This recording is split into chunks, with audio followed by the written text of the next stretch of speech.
you to Vandergraaf for sponsoring this month's edition of Road to Recovery. Visit their website for more information about the Vandergraaf drum motor, designed specifically for heavy industry applications.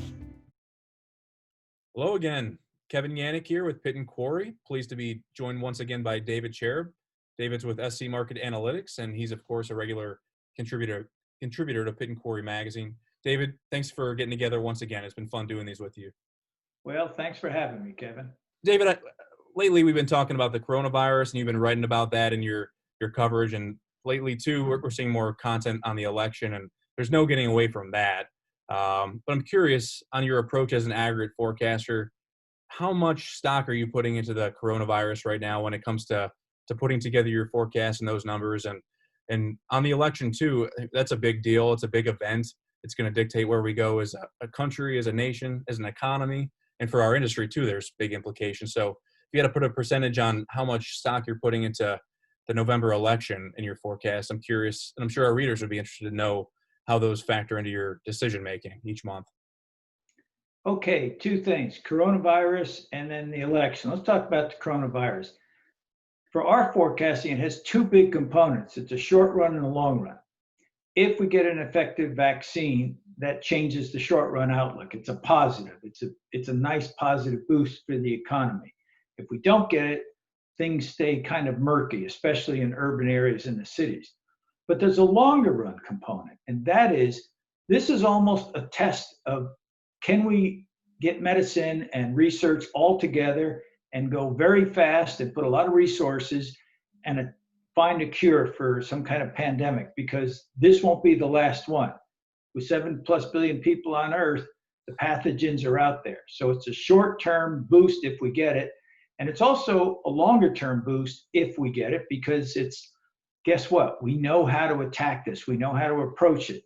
We know how to put the research and get it going in a very quick manner. So positive in the short run and the long run. For the election,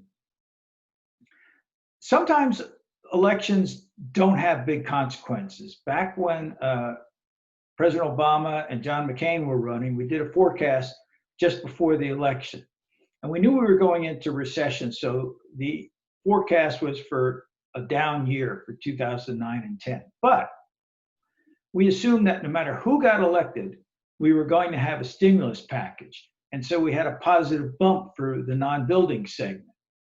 Well, it turned out President Obama got elected, and there was a big stimulus package, about $900 billion. And so we felt pretty good. It's like, aha, it's going to look pretty good over the next 2 years for non-building.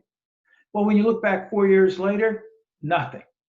There was no bump, there was no increase. And it turns out, as it was advertised as shovel-ready projects, and we thought that'd be a big component, only about 10% went into infrastructure. 90% went for other things.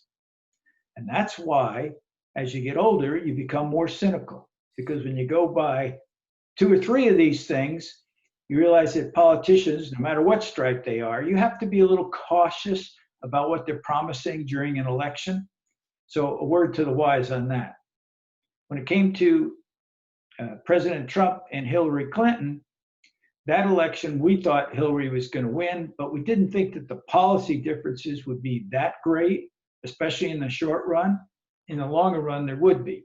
So it's kind of like hedging your bet. If you have 2 different outcomes and they're both balanced, you kind of split the middle. So our outcomes weren't that different. This time, I think it makes a big difference. And especially if the Senate flips to the other party and you have both houses and the president all lined up with one party, you're probably going to see some pretty dramatic policy changes.